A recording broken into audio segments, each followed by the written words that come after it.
언제 얼마로 시작해서 지금 얼마 가지고 계세요?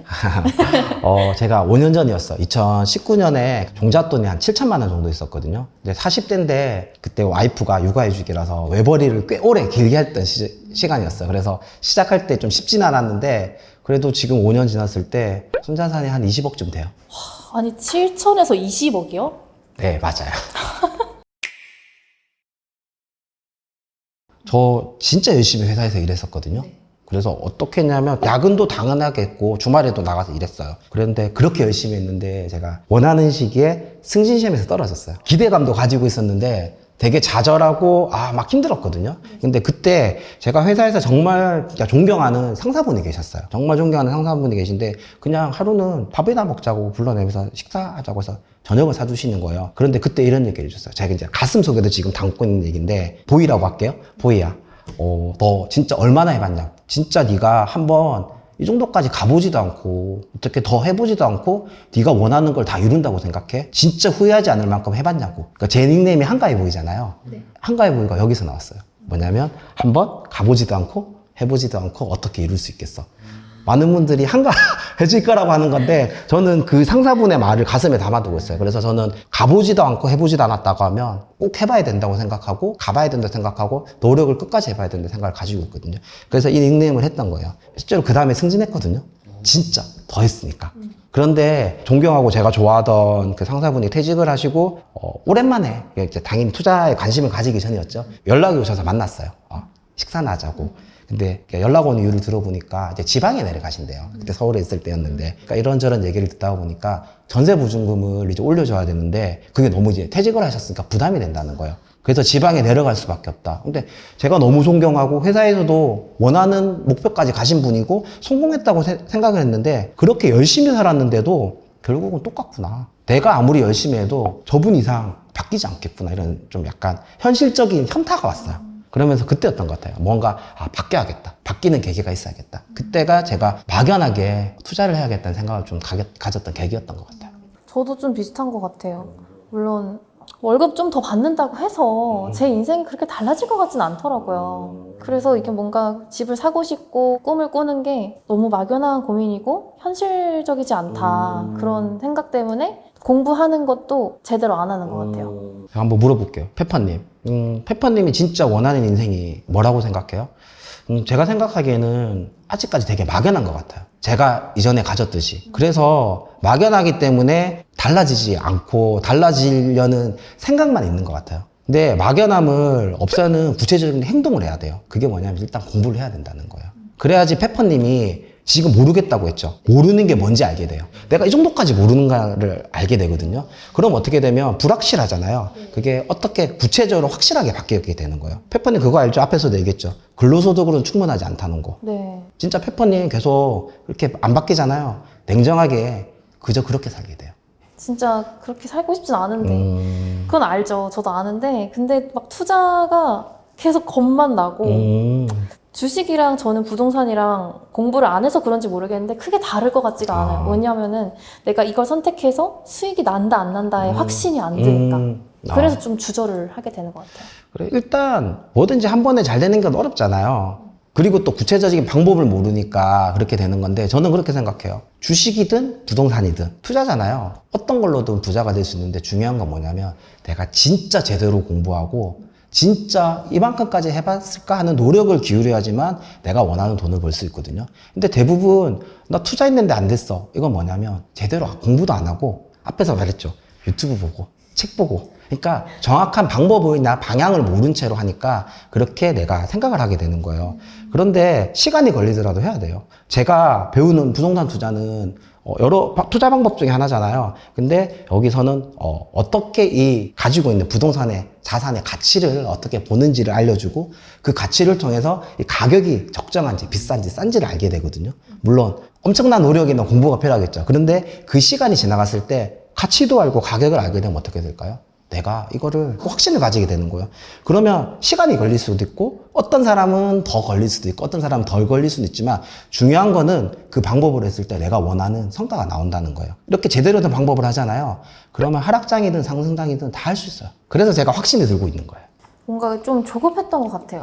그리고 요새 막 20대 파이어족 엄청 많고 SNS 보면은 막 다들 잘 사는 것 같은데 나도 빨리 좀 하고 싶은데 그게 좀 조급했던 것 같아요. 근데 당연히 그렇지 않을까요? 내가 얼마만큼 내가 모르니까 네. 내가 알지 못하니까 어떤 방법을 할지 모르니까 뒤처지는 것 같고 이렇게라도 하지 않으면 따라가려고 하지 않으면 저 사람들보다 더 뒤처있다는 생각이 드니까 조급해지는 거거든요. 그런데 진짜 무서운 거는 그게 조급함으로 시작하잖아요. 그럼 나락으로 떨어지는 거예요. 왜요? 내가 알지 못하죠. 운이 작용할 수도 있어요. 성과가 나올 수 있죠. 근데 실력으로 거둔 운이 아니에요. 몰라서 거둔 어쩌다가 얻어 걸린 운이 연속이 될 수 있거든요. 근데 그 운은 항상 나를 찾아오는 게 아니에요. 왜냐하면 내가 실력으로 이룬 게 아니기 때문에. 그런데 그 한 번에 실수가 어떻게 되냐면 그 내가 가진 모든 쌓은 것들을 한 번에 무너뜨리고 심지어 뭐냐면 무너뜨리는 게 아니라 저 지하 끝도 없는 지하 1층, 2층, 3층까지 끌어다 내리는 게 되는 거예요. 그럼 공부를 하라는 말씀이시잖아요. 어쨌든. 맞아요. 공부하면 그 운이 실력으로 바뀌고 또 확률이 좀 높아지는 거예요? 네, 맞아요. 제가 처음에 일반 기초반을 들었다고 했잖아요. 처음 들었을 때 그랬어요. 이 강의를 듣게 되니까 내가 뭘 모르는지를 확실히 알게 되니까 뭘 해야 될지 알게 됐죠. 그러니까 시간을 아낄 수 있었어요. 구체적으로 뭘 해야 될지 아니까. 그래서 방법을 알게 됐고 그리고 이 방향으로 가라는 방향성까지 나오니까 우리 보통 길을 모를 때 어떻게 돼? 내비게이션을 아는 길을 갈 때는 내비게이션 안 켜지만 모르는 길일 때는 내비게이션을 켜잖아요. 근데 내비게이션 목통이 되면 어떻게 되냐면 이정표만 보는데 운전하기 바쁘고 보기도 힘들잖아요. 그러면 옆길로 갔다 이렇게 가잖아요. 목적지에 도착할 수도 있겠죠. 그런데 뭐냐면 이렇게 가도 되는 길을 꾸불꾸불 돌아가면서 시간이 엄청 오래 걸리고 자칫 잘못하면 또 낭떠러지 앞에 멈추게 되면서 무섭잖아요. 밤이 되면 어떻게 돼요? 갈 수도 없고 뒤로 갈 수도 없고 그러면서 주저앉게 되는 거거든요. 근데 여기서 그 방향을 알려주니까 시간이 단축되는 거죠. 그래서 저는 이렇게 열심히 한 덕에 그래서 제가 상승장이나 하락장에도 영향 안 받고 투자할 수 있었던 거거든요. 제일 수익이 많이 났던 지역이 어디예요? 저는 지방에서 수익이 많이 났었고 그 중에 광역시 부산에서 수익이 많이 났었거든요. 그때가 2020년이었는데 가을이었거든요. 그러면 얼마 투자하셔가지고 얼마 벌었어요? 제가 이때 우리가 말하는 취득세 세금 있잖아요. 세금만 내고 샀어요. 네?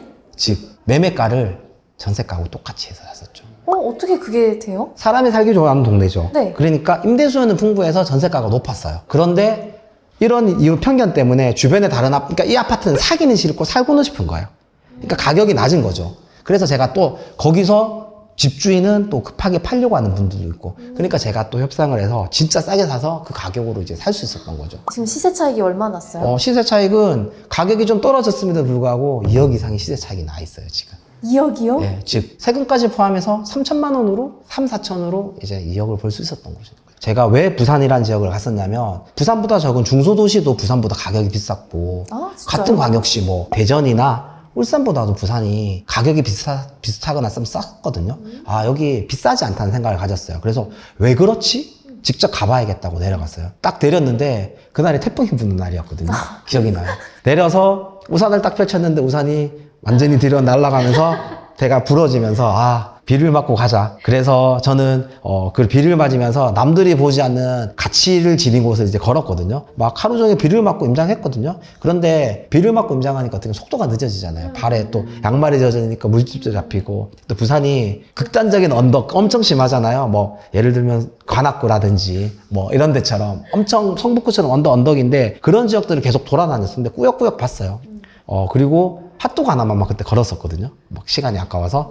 저는 그렇게 걸으면서도 부산에서 어떤 지역, 어떤 사람들이 살고 싶어 하는지, 어떤 상업시설을 갖추고 있는지, 학교나 이런 어떻게 살고 싶어 하는지를 구석구석 원칙을 따라서 봤어요. 기준에 따라서. 그리고 이곳은 교통은 어떻고 직장은 가기 편리한가 그런 것들 살펴보면서 결국은 이 가치 대비 가격이 싼 이유를 찾으려고 했는데 그 이유를 아무리 찾아도 사람들이 충분히 좋아하는데 그냥 사람들이 지금 찾지 않는 시기가 돼서 가격이 낮아 있다. 즉 저평가돼 있다고 생각했어요. 그리고 지하철역도 가깝고 바로 뒤에 초등학교 있고 큰 길을 건너면 이마트까지 있는 곳이었거든요. 평촌 한번 가볼까요? 또 지도를 한번 줄여볼게요. 이렇게 이게 충청권이 있는데 이제 또 수도권 올라가면 여기 안양이라고 보이죠. 여기가 이제 평촌인 거예요. 평촌이 뭐냐면 서울에서 이제 1기 신도시라고 90년대에 지어진 택지 중에 하나가 평촌이고 거기에 안양이 크게 동안구, 만안구가 있는데 이 동안구 중에 일부를 평촌이라고 부르는 거예요. 보시면 약간 거미줄이 아니라 반듯반듯하죠. 네. 계획도시라서 그래요. 아. 그리고 위치를 보면 이렇게 4호선이 지나가면서 사당까지 통해서 2호선, 7호선, 9호선 강남에 가기도 좋죠. 여의도 일자리 가기도 좋죠. 그리고 쭉 올라가면 종로 쪽 가기도 좋은 거예요. 즉 어디를 가기도 좋은 곳이에요. 평촌은 이렇게 지하철을 통해서 위아래로 나눠져 있고 여기를 소위 평북, 평남이라 부르는데 그 이유가 뭐냐면 평촌은 이렇게 수도권도 가깝고 반듯하지만 평촌을 왜 사람들이 관심을 가지냐면 여기에 보시면 상권지가 있는데 이 상권지가 그냥 상권지가 아니에요. 한번 지도를 한번 볼까요? 네. 여기를 딱 찍어보면 노란 버스 보이죠? 학원이다. 여기서 끝에서부터 네. 여기 끝, 여기 끝에서부터 끝 1층부터 6층까지가 다 학원인 거예요. 실제로 밤에 가보면 여기 지금 5차선 도로죠. 네. 2차선, 3차선까지 노란 버스, 노란 봉고가 꽉 차 있는 거예요. 여기에 평촌뿐만이 아니라 삼본, 의왕, 그 다음 여기 심지어 광명에서까지도 라이딩이라고 부르잖아요. 여기 공부시킬 학원 오는 거의 거예요. 대치동이네요. 예. 제가 경기 남부권에서 최대 학군지라고 보면 되는 거예요.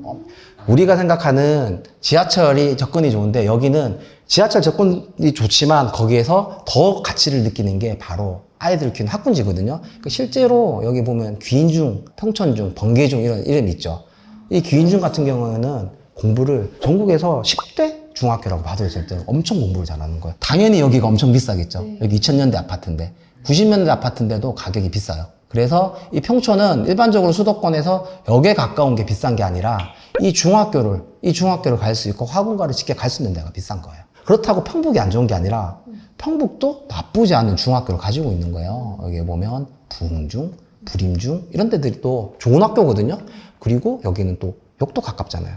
평촌 중에서 평남이 우선된다는 거지 평북이 안 좋다는 거 아니야. 그래서 하나의 평촌이 되는 거고 그래서 여기 평촌이 되는 그리고 관악, 은하수, 샛별, 한가람 우리가 말하는 이렇게 동네가 구분이 되면서 생활권이 좀 나뉘는 모습을 볼 수 있는 거예요. 제가 여기를 걷기만 하면 그 지역을 흔히 말하는 산책하는 거잖아요. 네, 산책. 근데 이거를 투자로 연결하기 위해서는 사람들이 어떤 거를 좋아하는지를 알아야 되거든요. 그래서 사람들이 좋아하는 이유는 그거예요. 내가 살기 좋아야 되는데 살기 좋아하는 첫 번째 이유는 출퇴근을 매일 하니까 직장에 가까운 편리성이 있어야 되고 두 번째는 안전해야 되겠죠. 그러니까 즉 밀집지역, 거주지가 아파트처럼 균질성을 갖춘대. 그리고 대부분 가족을 이뤘을 때 내 아이를 좀 더 좋은 환경, 그렇지 공부를 잘 시키고 싶은 환경이 있고 싶잖아요. 그래서 학원과 같은 데들이 좀 있어야 되고 그리고 거기에 또 상업시설도 있는 곳이에요.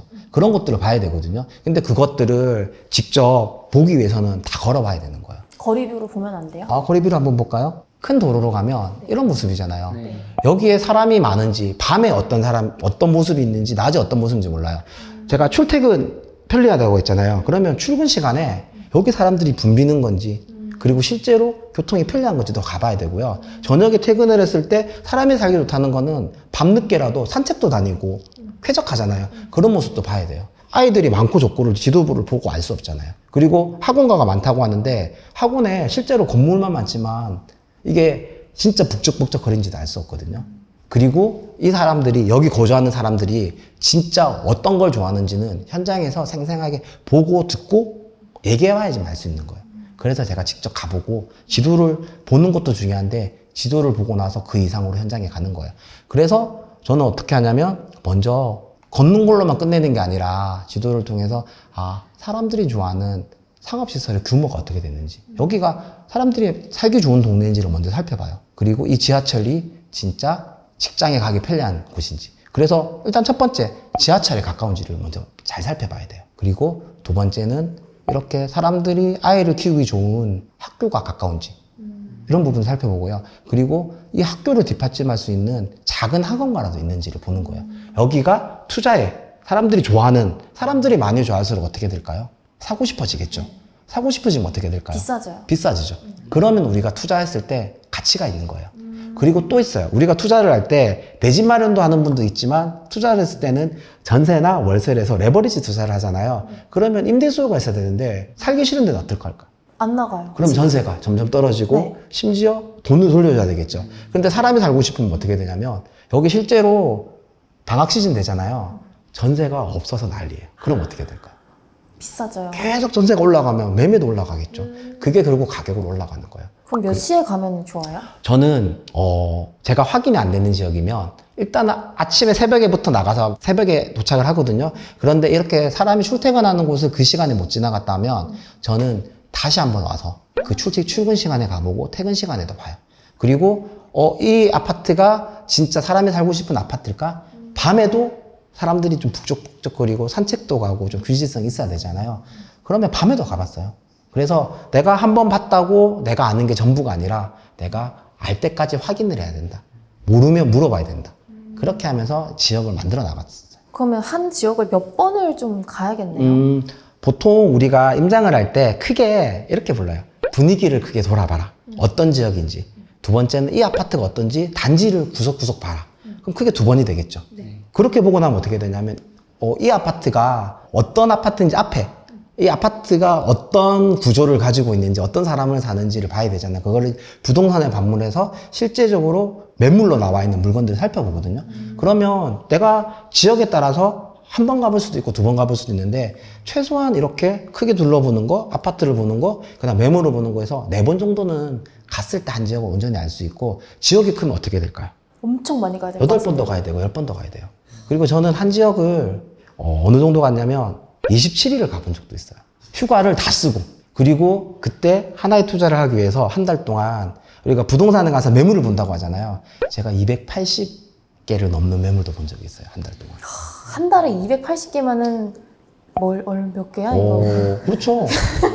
계산이 잘 안 되네요. 그런 날도 있어요. 제가 정말 보고 싶은데 이 물건을 봐야지 투자를 하고 싶은 물건이 있는데 사장님이 대구였거든요.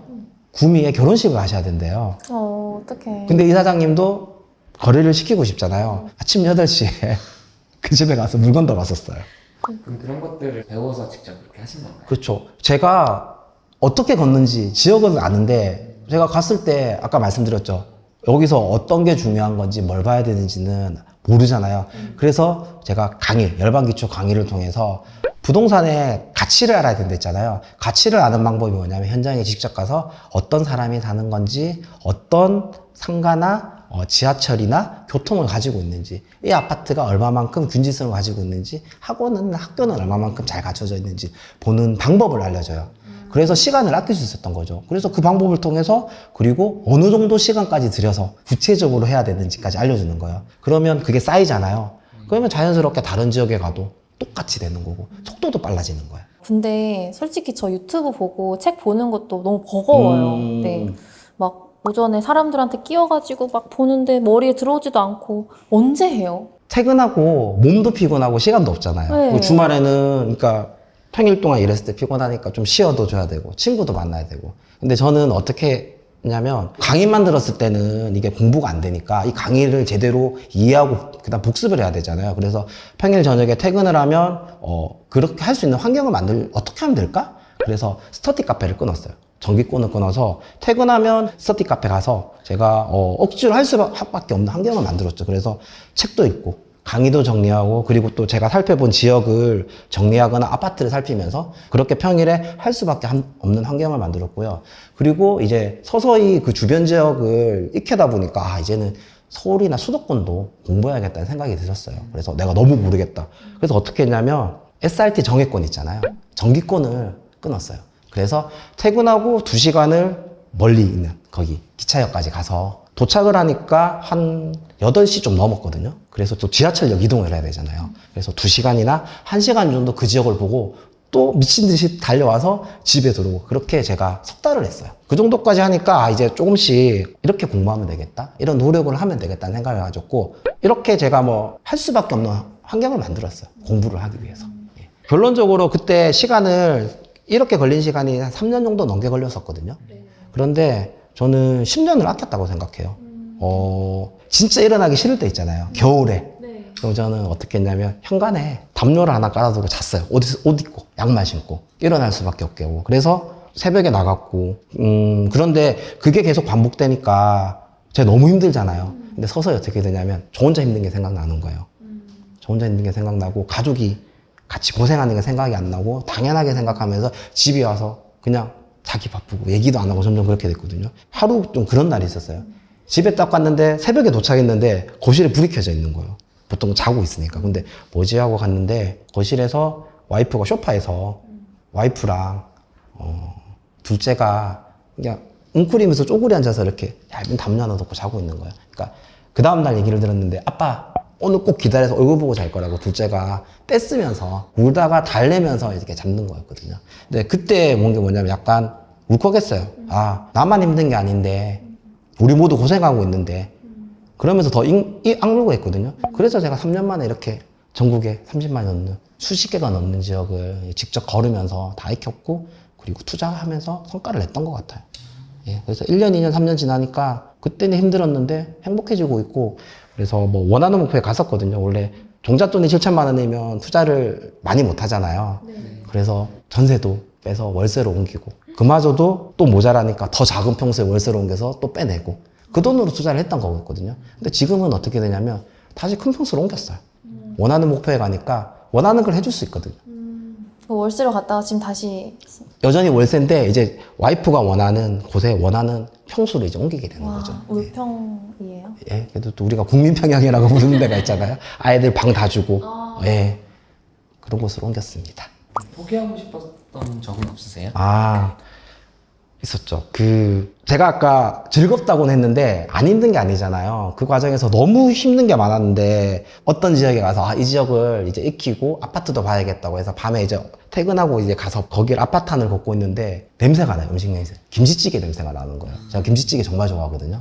배가 고픈데 저기 1층에서 이제 커튼을 안 치면 보이잖아요. 거실에. 거기 이제 거실 쪽에 이제 식탁 테이블이 있었던 것 같아요. 거기 이제 가족들이 행복하게 하는데 아빠가 딸한테 뭘 먹여주는 거예요. 그때 그 배고픔과 함께 그 서러움이 밀려들면서 너무 힘들고 내가 이렇게까지 해야 되나?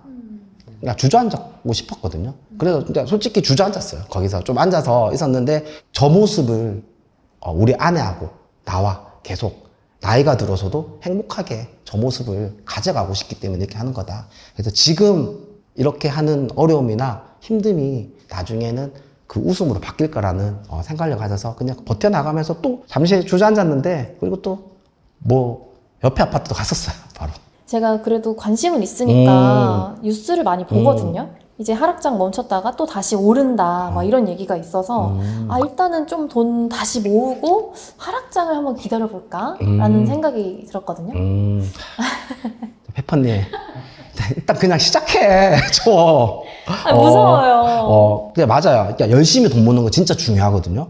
근데 돈을 계속 모으잖아요. 그럼 어떻게 되냐면 그 돈의 가치보다 물가 상승이 더 빨리 일어나기 때문에 실질적으로 돈의 가치가 떨어지는 거예요. 나는 안 먹고 안 쓰고 돈을 모으는데 실제는 어떻게 하냐면 돈이 눈앞에서 나도 모르게 사라지고 있는 거예요.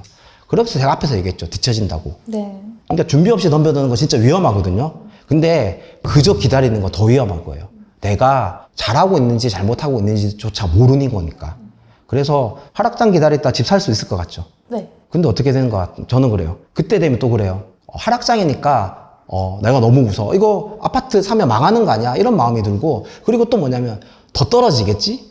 그러면서 계속 돈만 모으는 거예요. 그리고 실질적으로 이 돈을 살 수 있는 화폐 가치는 저만큼 떨어져 있는데 그게 계속 반복되는 거죠. 제가 이제 방금 페퍼님 얘기 들어보니까 해주고 싶은 얘기가 좀 떠오르네. 페퍼님 보니까 제 한 30살 때 모습이 기억나요. 너무 비슷한 모습. 그냥 편하게 얘기할게요.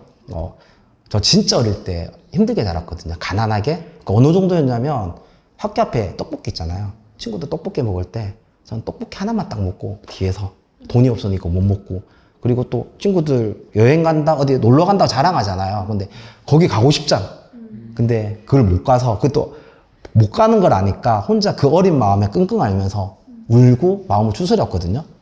그래서 저 중학교 고등학교 올라가서 미친 듯이 공부했고 대학교 들어가서 그래서 남들이 말하는 진짜 좋은 회사 들어갔어요. 진짜 좋은 회사 들어갔고 나 스스로 내가 그때 만져보지 못한 돈이 생기니까 근데 그때 막 어릴 때 그 시절을 보상받으려고 막 진짜 놀러 가고 싶은 거 걱정 안 하고 가고 못 먹는 떡볶이 종류별로 사서 먹고 막 배 터지도록 먹었었거든요. 근데 진짜 저를 위한 시간을 보냈어요.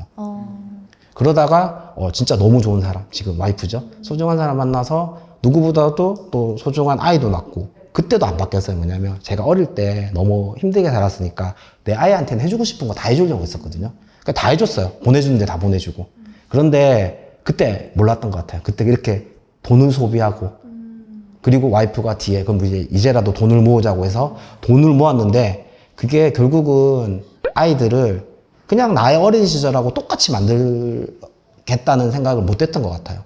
그래서 생각은 하면서 행동으로도 못 옮겼고 그래서 준비도 못 했고 그저 2년마다 전셋집으로 옮기면서 짐을 풀고 싸고 그래서 10년 동안 제가 이사를 6번 했거든요. 결혼 10년 동안. 예. 많이 했네. 너무 많이 했죠. 그래서 그러면서도 어떻게 했냐면 나아지겠지 언젠가는. 무책임한 생각 되게 많이 가졌거든요. 그런데 그래요. 다행히 이제 투자 공부를 시작했고 기초 강의를 들어서 그때 진짜 자본주의 현실을 깨닫고 내가 어떤 위험한 상황인가를 알았거든요. 그래서 그때 그전에는 생각에서 멈췄던 걸 이제 행동으로 옮겼어요. 그래서 앞에서 말했죠. 미친 듯이 노력했고 그래서 무책임했던 30살 그 행동과 정반대 행동을 했어요. 그래서 지금 제가 바라는 꿈에 하나씩 가고 있거든요. 하루에 3시간 자고 하루에 20시간 더 걸어봤어요. 그래서 제가 진짜 그렇게 가난했던 그 시절을 이별하려고 노력했어요. 근데 페퍼님 진짜 어떤 꿈 가지고 있어? 저도 그냥 모르겠어요. 돈 많이 벌고 싶어요. 그렇죠. 네. 그런데 페퍼님도 소중한 사람이 있잖아. 그 사람은 행복해지고 싶잖아. 네. 그리고 돈을 많이 벌고 싶잖아. 맞아요. 그러려면 달라져야 돼요. 그래서 앞에서 페퍼님이 얘기하는데 진짜 30살의 내 모습 막연했던 그런데 어떻게 해야 될지 모르고 되겠지라는 생각. 그러니까 너무 닮은 모습을 보면서 진짜 내 조카 같아서 진짜 얘기해주고 싶었어. 그렇게 하면 안 돼 진짜. 저도 진짜 막연하거든요. 언젠가 나아지겠지? 언젠가 나도 집 살 수 있겠지? 언젠가 이거 모으면 할 수 있겠지?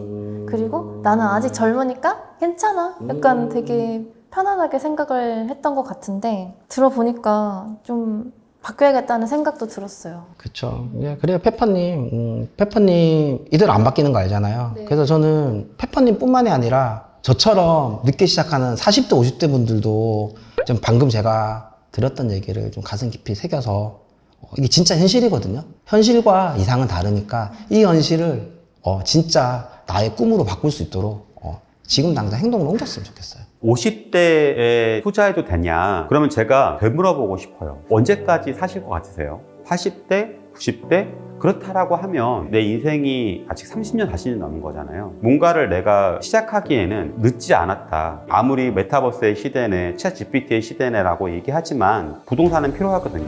이 영상을 시청한 여러분들이 지금 너무 늦은 거 아니야? 포기할까? 이런 생각을 가진다면 다르게 보시는 게 맞지 않나. 할 수 없다라고 생각하는 분은 할 수 없는 꿈이 이루어지고요. 할 수 있다라고 생각하는 분들은 할 수 있는 꿈이 이루어지더라고요. 만약에 여러분이 할 수 있다라는 마음을 먹고 계신다면 제가 도움을 드릴 수 있을 것 같아요. 월부에서 40대, 50대에 투자를 시작해서 10억 달성하시고 노후 준비를 하시고 벌었던 근로소득보다 훨씬 더 많은 자본소득을 얻은 분들이 많이 계신 것 같아요.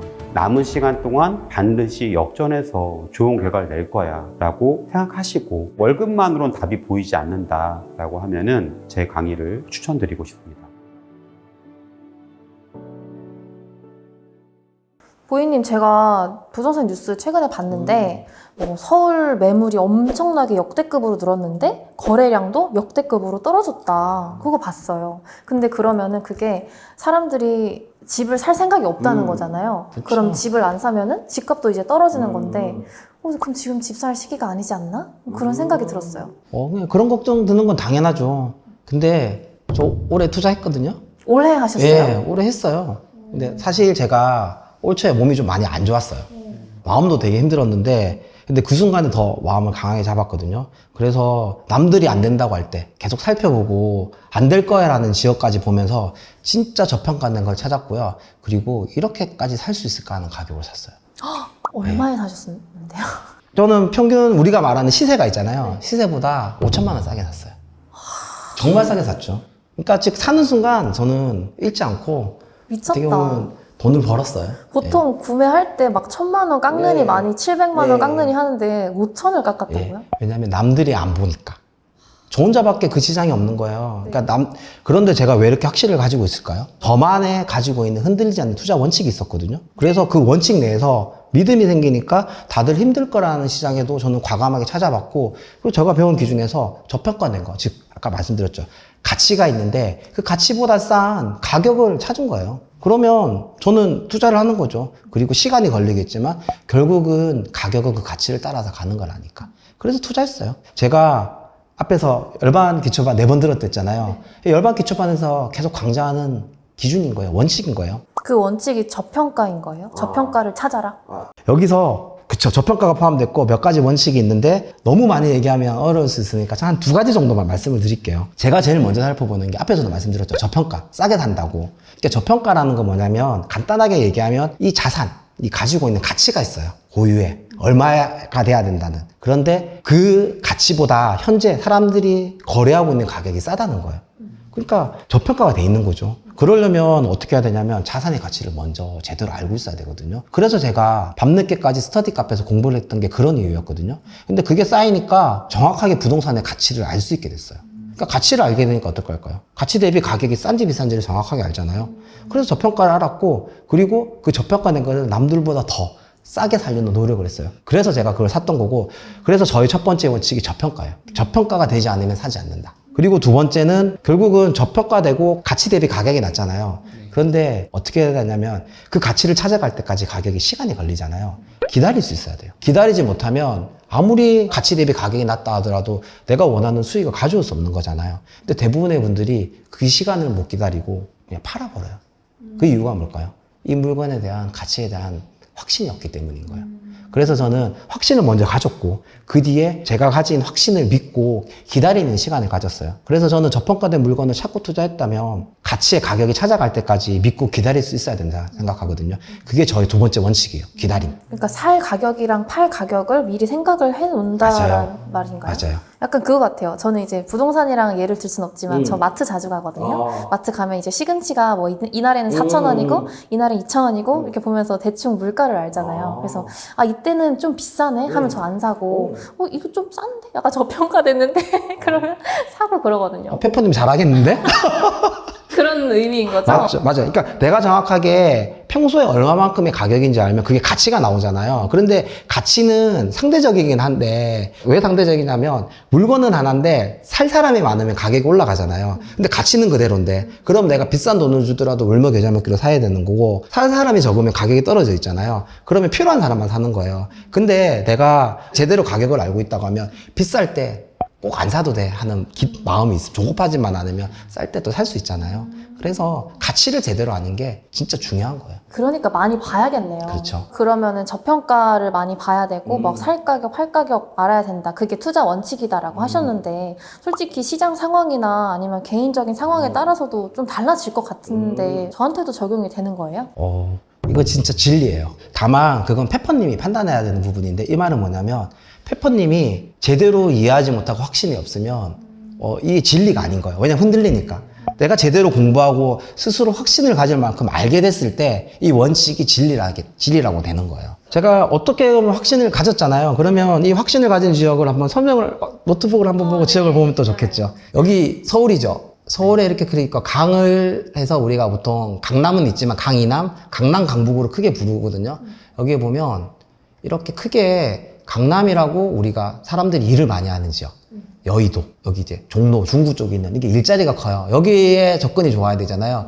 여기에 보면 강북 쪽에 동대문이라는 데가 있거든요. 근데 동대문 좀 낯설 수 있는데 청량리라고 하면 좀 이해하실 거예요. 그리고 최근에 기사에서 이문의 청약 분양 막 나온다. 거기가 살았었어요. 아, 여기 살았어요? 외대 쪽 주변 이런 데. 여기 예전의 모습하고 많이 달라졌거든요. 그러면 어떻게 볼 수 있냐면 확대해 볼게요. 일단 여기는 1호선과 경의중앙선 5호선을 통해서 환승이 가능하죠. 강남, 여의도, 여기까지 5호선 통해서 쉽게 갈 수 있는데요. 그러니까 일단은 제가 앞에서 말씀드렸죠. 거주 접근성, 직장의 접근성이 좋은 거예요. 그런 지역에 이제는 어떻게 되냐면 이렇게 보시면 반듯반듯한 아파트 보이죠? 네. 여기에 레미안 이름 붙으면 어떨까요? 새 아파트, 좋은 아파트죠. 뭔가 좋아 보여요. 그쵸. 엄청 큰 평지에 이렇게 새 아파트가 들어오고 있는 거예요. 그리고 여기에 청량리 롯데캐슬 이런 거 보이죠? 네네. 주상복합. 엄청난 주상복합. 진짜 딱 가보는 순간 와 하는 그런 모습이 되거든요. 저기 그 CGV 있는 데예요? 맞아요. 저 가봤어요. 그리고 엄청 좋죠. 네. 그리고 여기 이제 우리가 GTX라고 들어보셨죠? 여기가 GTX가 지나가는 역이에요. 그러면 교통이 더 좋아지겠죠. 아파트, 즉 환경이 좋아진 데다가 교통까지 개선되는 쪽. 정말 좋은 지역이에요.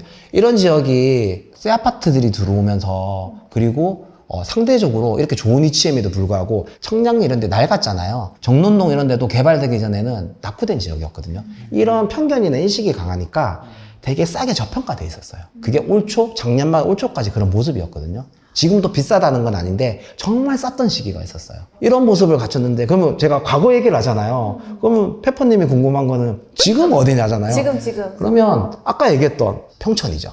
평촌 아까 제가 앞에서 잠깐 설명드렸던 여기 새 아파트 들어오고 있죠. 네. 새 아파트가 있죠. 여기도 새 아파트가 후분양이라서 이제 입주를 시작해요. 11월에. 그럼 어떻게 될까요? 그리고 옆에 붙어있는 우왕에도 이렇게 새 아파트들이 들어오고 있는 거예요. 즉, 근데 새 아파트인지 네이버 지도에서 알 수 있어요? 네이버 지도로 한번 들어가 볼까요? 그러면 여기는 네이버 지도인데 네이버 지도에서 새 아파트를 할 때는 확대해 보면 이런 말이 나오고, 그리고 네이버 지도가 어려운 분들은 더 직관적으로 할 때는 기존의 아파트를 찍어 볼게요. 기존의 아파트를 찍으면 이렇게 네이버 부동산 있죠. 여기를 들어가져요. 여기를 들어가서 분양권을 찍으면 돼요. 그러면 어떻게 되냐면 이렇게 새 아파트만 나오는 거예요. 이렇게 해서, 그리고 여기에 몇 년도에 들어오겠다. 그리고 얼마의 가격이네? 그리고 얼마나 들어올까? 여기 보통 2000세대, 2000세대, 300세대. 이것만 합쳐도 6000세대가 되겠죠. 그리고 여기는 어떨까요? 보이죠? 여기 5000세대죠. 1000세대가 넘게가 들어오겠죠. 그러면 기존에 살던 사람이 있는데 거기에 이제 점점점 아파트가 들어오니까, 즉 앞에서 살펴봤던 새 아파트가 들어오니까 살려는 사람보다 살 수 있는 물건이 많아지니까 가격이 싸지는 거예요. 그래서 평촌은 새 아파트도 싸고요. 그리고 기존에 있는 아파트는 낡았지만 제가 환경이 너무 좋댔죠. 학교가 좋고 그리고 교통도 가깝고. 여기 뭐 예를 들면 이런 아파트가 있어요. 무리가 부담이 되시니까 평수를 확 줄여볼게요. 그러면 이렇게 5억대 아파트가 있다. 5억대 아파트가 있어요. 그러면 여기가 24평이거든요. 방 3개짜리. 우리가 말한 24평. 그러면 가격이 지금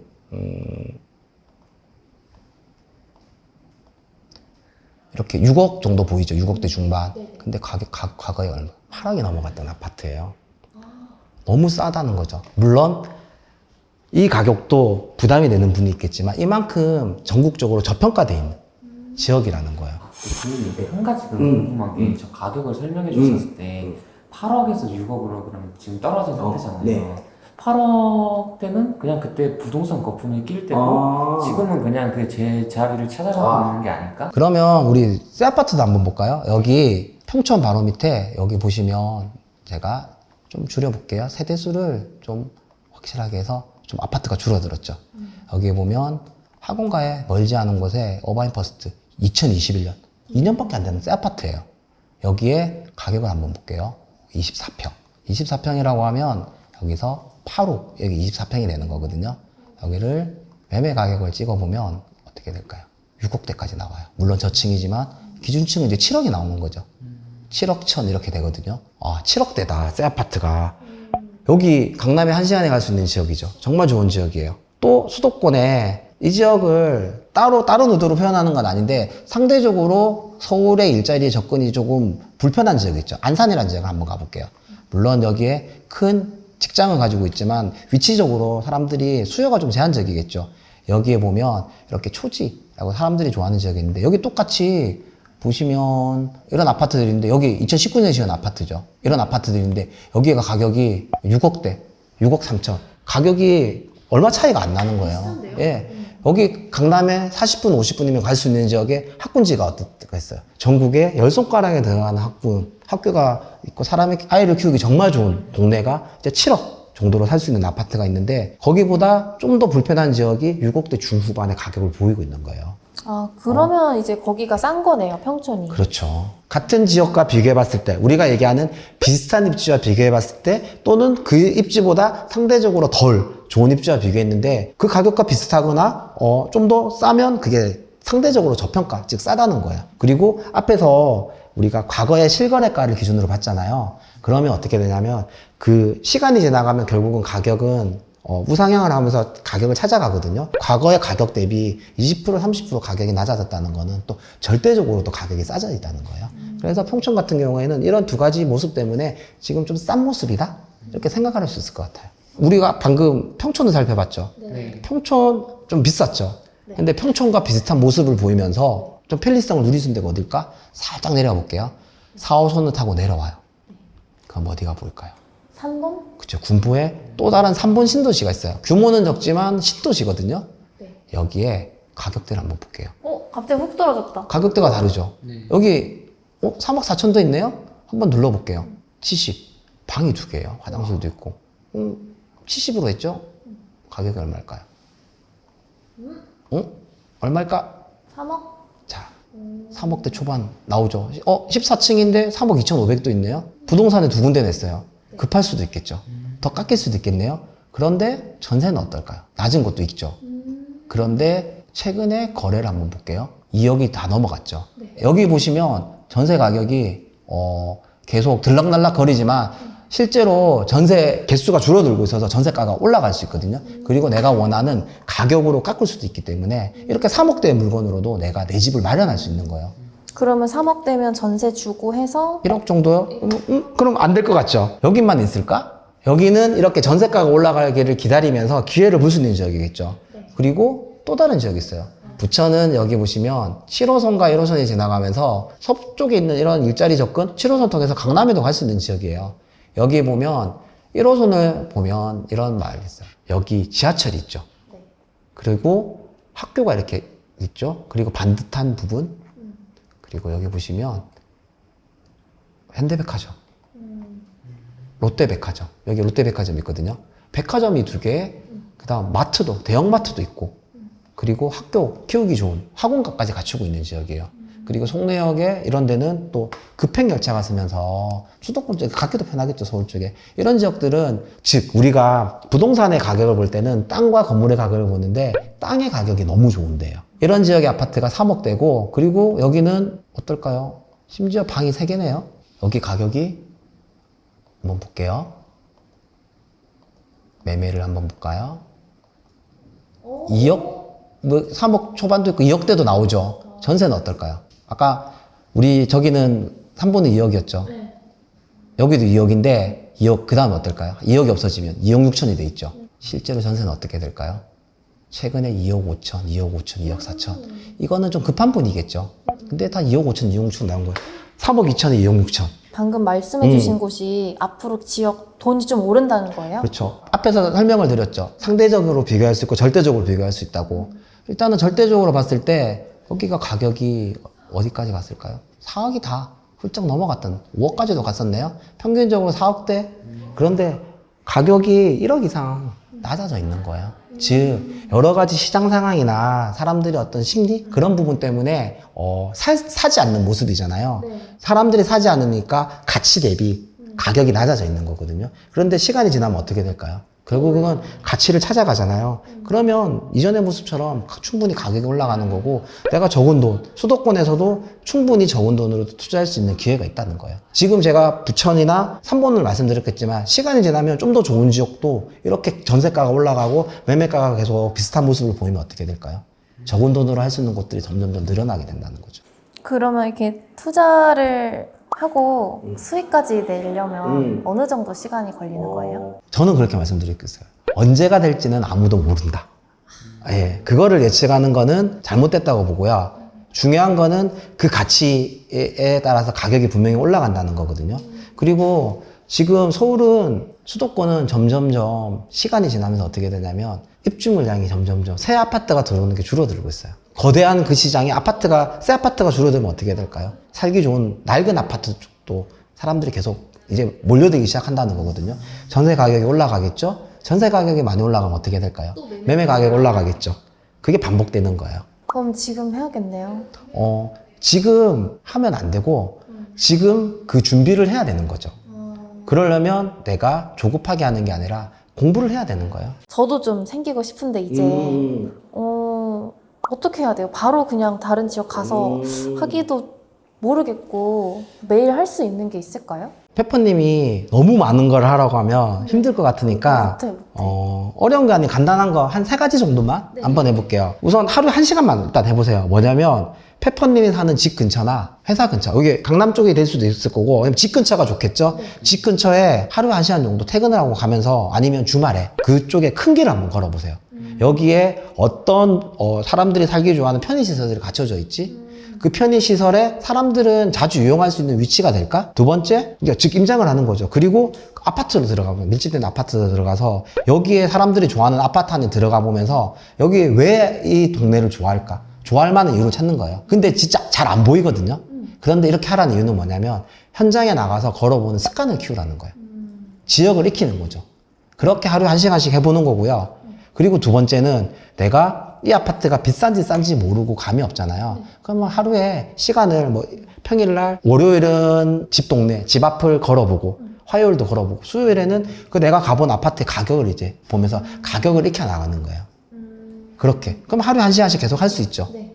그리고 마지막에 해야 되는 거는 이것들을 내가 제대로 된, 이렇게 습관이나 감을 익히고 나서 이제는 제대로 배우기 위한 강의를 들어서 하루에 1시간이라도 온라인 강의를 수강을 하는 거예요. 이렇게 내가 간단하게 할 수 있는 것부터 하면 이제 뭘 해야 되는지가 구체적으로 방향이 나오고 이제 방법을 익히게 되고 그리고 자신감이 붙고 그리고 어느덧 나의 습관으로 잡혀 있거든요. 그러면 내가 안 하고 싶어도 어느 순간 뭐냐면 퇴근했는데 집으로 가고 있는 게 아니라 궁금한 지역으로 막 걸어가고 있는 거예요. 지하철을 이쪽으로 가야 되는데 반대쪽으로 가고 있고 그런 시기가 오게 돼요. 그래서 페퍼님이 너무 많은 걸 어려운 걸 하려고 하지 말고 하루에 딱 1시간만 해보겠다? 그리고 내가 할 수 있는 것 잠깐 집 앞에 익숙한 지역에 가보고 그리고 가본 지역을 실제로 그 가격이 왜 좋은지를 가격을 익히고 마지막으로 그 방향을 잡는 강의를 듣는 거 이 3가지만 꼭 해보시길 추천을 드릴게요. 제가 이거는 할 수 있을 것 같아요. 이거는 퇴근 전이나 후에 다. 왜냐면 저 산책하는 거 진짜 좋아해가지고. 근데 좀 추워지긴 했는데. 그러면 또 다양한 방법이 있어. 추워지면 또 우리가 또 맞는 거기에 맞는 장갑을 끼고 그리고 하루 1시간이잖아요. 네. 하루 1시간에 핫팩 손에 꽉 끼고 1시간에 즉 너무 힘들어지기 전까지만 딱 하고 왜냐면 초반에 안 익숙한데 2시간 3시간 하게 되면 또 지치거든요. 그러니까 재미가 없어지면 안 되니까 내가 1시간만 딱 해보시면 돼요. 네. 지금도 하고 계세요, 뽀이님? 저는 지금도 퇴근하고 만약에 시간이 되면 주변에 물론 다 가본 지역이지만 한 번 가본 지역이라고 안 가보면 안 되거든요. 왜냐면 새 아파트도 들어오고 상가도 바뀌고 모습이 바뀌잖아요. 그래서 저는 주말에도 시간이 되면 지방도 가고 최근에 또 광주도 갔었어요. 광주도 가보고. 근데 보이님 아까 집이 10채도 넘게 있으시고 지금 자산이 20억이 넘어가시는데 솔직히 엄청 부자잖아요. 근데 왜 또 아직도 이렇게 열심히 하고 계신 거예요? 솔직히 진짜 처음에는 그냥 부자만 되고 싶었거든요. 부자만 되고 싶은데 그게 대단한 꿈이잖아요, 그것도. 그래서 꿈을 이루기 위해서 진짜 미친 듯이 노력했고 그냥 돈을 모으기 위해서. 그래서 조금씩 목표에 갔어요. 그래서 당연히 자산도 늘어났겠죠. 그래서 제가 1억, 2억, 3억 제가 기존에 가졌던 것보다 더 많이 늘어나면서 10억이라는 돈이 왔을 때 너무 좋았거든요. 너무 행복했어요, 진짜. 와이프랑 껴안고 울기도 하고 막 너무 좋았거든요. 그리고 또 그렇게 노력하고 20억이라는 돈이 다가오니까 좋았는데 그때 감정이 조금 다른 거예요. 그게 뭐냐면 미묘한데 돈 이상의 뭔가 가치가 있지 않을까? 이게 어떤 의미냐면 자산이 생기니까 내가 좋아하고 행복한 일을 할 수 있겠다? 그런데 그 행복한 일이 뭘까 하니까 제가 공부를 하고 자산을 쌓아가면서 함께 했던 동료들 그리고 저를 배움의 길로 알려주고 계속 안내해줬던 그 위에 저희 멘토도 있잖아요. 알려줬던 분들의 모습이 떠오르는 거예요. 그리고 제가 그 모습을 따라가면서 저의 목표를 이루는 모습을 같이 이룰 수 있도록 알려줄 때 너무 행복한 거예요. 미묘한 가치, 이상의 뭔가 아까 돈 이상의 가치가 뭔지가 떠오르는 거예요. 그러면서 저와 같은 예전에 많은 분들 또 페퍼님 그리고 이제 포유님 같이 많은 분들이 행복해지고 진짜 원하는 목표에 갔으면 좋겠다는 생각을 진짜 진심으로 하거든요. 그러려면 제가 더 많이 알아야 되잖아요. 더 많이 배우고 더 많이 노력해야 되고 그래서 지금도 이전보다 더 힘들게 더 노력하고 있는 것 같아요. 그러면 저도 원하는 목표에 가지만 또 저처럼 많은 분들이 또 웃으면서 행복하다고 느낄 수 있을 것 같아요. 저는 되게 그 모습 보면 진짜 즐거워요. 진짜. 이제는 그런 돈에서 아예 벗어나서 본인의 인생의 즐거움을 좀 찾고 계시는 것 같아요. 맞아요. 저도 그런 꿈을 좀 가져보고 싶은데 아까 말씀하신 세계 하루 1시간 걷고 아파트 들어가보고 내가 가본 아파트 시세를 좀 한번 알아보고 그거를 매일 할 수는 없을 것 같아요. 왜냐면은 그쵸. 솔직히 혼자서 운동하는 것도 힘든데 PT가 괜히 있는 게 아니잖아요. 그러니까 막 혼자서 이거 할 수 있을까? 그런 생각이 드는데 그래요. 아까 PT 얘기했잖아요. 혼자서 할 수 없으니까 PT라는 환경을 만들고 그게 이제 우리가 말하는 강의라는 강제적인 환경을 만드는 거거든요. 그런데 운동은 혼자를 하지만 PT를 받더라도 나중에 혼자 하지만 여기 월부 강의는 앞에서도 말씀드렸듯이 좋은 게 있어요. 동료와 함께 할 수 있다는 거. 그러니까 같은 목표 달리는 사람들이 있잖아요. 그러니까 그 사람들이 있으니까 나도 지치지 않고 힘을 낼 수 있는 거거든요. 물론 그 중에 포기하는 사람들도 있어요. 사라지는 동료 보면 되게 마음 아프거든요. 왜 사라져요? 내가 저 멀리 있는 목표가 있는데 그걸 이루기 위해서 매일매일 해야 되는 것들. 제가 처음에는 1시간이라고 얘기했죠. 근데 그 시간이 1시간으로 부족하겠네? 느끼게 되거든요. 2시간, 3시간, 4시간, 5시간이 늘어날수록 내 몸은 힘들죠? 내가 해야 되는 일은 그대로 있는데 또 다른 일을 해야 되는 거예요. 몸이 지쳐요. 그리고 막연한 꿈, 그걸 이루기 위해서 중간에 목표를 설정을 안 해놓으니까 지치게 되는 거예요. 그러면서 내려놓게 되거든요. 제가 21년? 2년 좀 전에, 그러니까 10억 달성을 하고 나서 그때 카페에 글도 올렸었거든요. 광주를 그때 제가 다시 갔어요. 제가 광주를 되게 좋아해요. 그 이유는 뭐냐면 첫 번째 저의 발걸음을 갔던 데고, 그래서 제가 힘들 때마다 제가 처음 걸었던 그 길을 똑같이 걸어보거든요. 역에서 내려서. 그러면서 약간 힘을 다시 얻는데, 거기에 갔었는데, 거기 우연히 예전에 같이 공부했던 동료를 만났어요. 근데 방금 말씀드렸죠. 사라졌던 동료 분이세요. 그런데 반갑게 잠시 인사하고 얘기 나눴는데 저 10억 글을 보면서 축하는 해주셨죠. 근데 되게 씁쓸하다고. 계속 내가 이 삶을 샀는데 그때 그 모습이 후회하면서 두고두고 계속 마음이 안 좋다는 생각, 그 얘기를 들으면서 너무 그때 좀 저도 마음이 안 좋았거든요. 근데 페퍼님도 지금 포기하잖아요. 그럼 똑같은 삶을 사는 거예요. 진짜 딱 한 번만 진심으로 말씀드리는데 말로만 하지 말고 진짜 진심으로 이게 마지막 기회라고 한번 행동을 해봤으면 좋겠어요. 제 삶의 목표가 후회 없이 사는 거긴 해요. 근데 계속 후회가 남네요. 뭔가. 그럼에도 불구하고 내 집 살 수 있을까? 될까?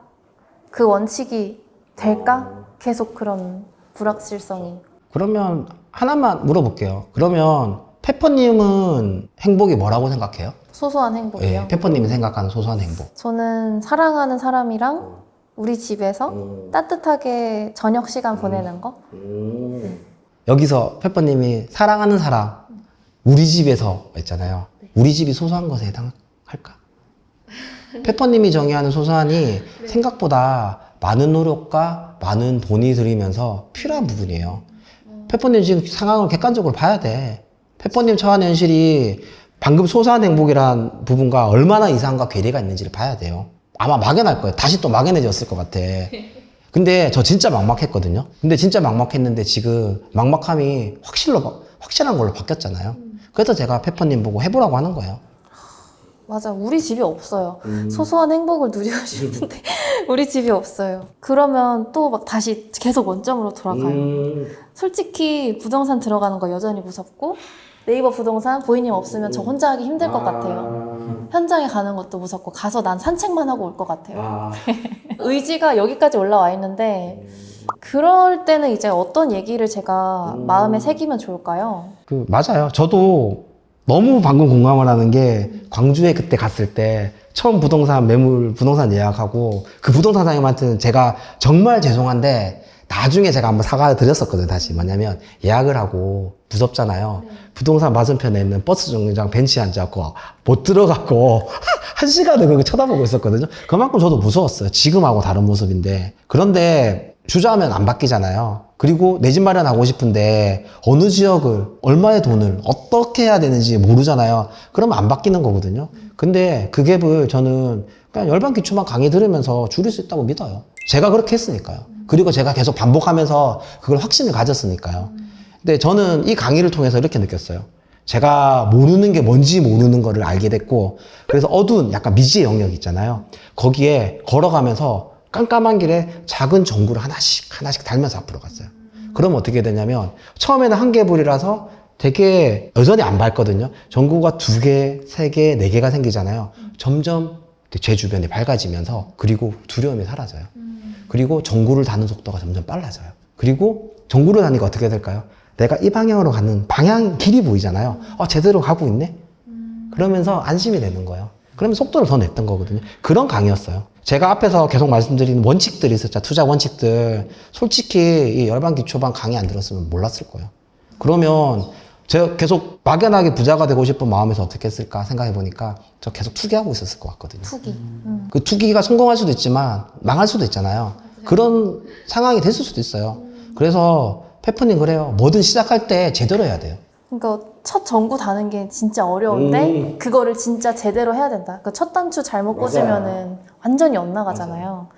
그런 입장에서 계속 그 강의 얘기도 해주시고 경험을 얘기해 주시는 것 같은데 이제 좀 와닿는 것 같아요. 네, 아까 처음에 왔을 때는 제가 막 막연하고 뭐 살 수 있을까 말까 그랬는데 지금은 해야겠구나 그런 생각이. 이제 솔직히 페퍼님 아직까지 강의 돈 쓰는 거 돈 아깝다고 생각 들죠? 솔직히 아직 아깝긴 해요. 왜냐면은 그 돈으로 뭐 맛있는 거 먹을 수도 있고, 네, 좋아하는 거 살 수도 있고 한데. 근데 저는 그렇게 생각해요. 그걸로 페퍼님이 얼마를 더 돈을 벌 수 있지 생각해 봤으면 좋겠어요. 관점을 좀 다르게 해야 돼요. 지금 이 돈을 쓰는 게 되게 아까울 수 있는데 돈을 쓴다가 아니라 40살, 50살, 60살을 페퍼를 위해서 투자한다고 생각을 해야 돼요. 이게 선택은 페퍼님 몫이긴 하거든요. 네. 그런데 앞에서 제가 말씀드렸죠. 30살에 페퍼님한테 제가 해드렸던 말. 그 말을 떠올려 보세요. 내가 어떤 선택을 했을 때 어떤 삶을 살 수 있을지. 지금 하고 있는 게 지출이 아니라 투자가 되는 거예요. 그리고 주저하고 있으면 안 되고 행동을 옮겨야 되는 거예요. 네. 페퍼님이 정말 행복해졌으면 좋겠어요. 감사합니다. 어쨌든 죽이 되든 밥이 되든 일단 해봐라. 네, 맞아요. 일단 부딪혀보자. 부딪혀보자. 그러면서 인생 계획도 한번 짜볼게요, 제가. 네. 네. 그 계획을 짜면서 내가 진짜 원하는 꿈이 뭔지, 내가 진짜 바라는 행복은 뭔지, 그리고 그걸 위해서 어떤 과정이 필요한지까지 잘 그려보시면 좋을 것 같아요.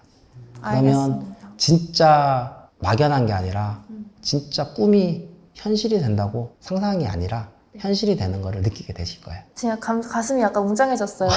공장까지. 10억을 달성을 하면 게시판에다가 10억 달성 글을 써주시잖아요. 그런 사람이 한 명이 아니라 엄청 많은 사람들이 그걸 증명을 하고 있는 거잖아요.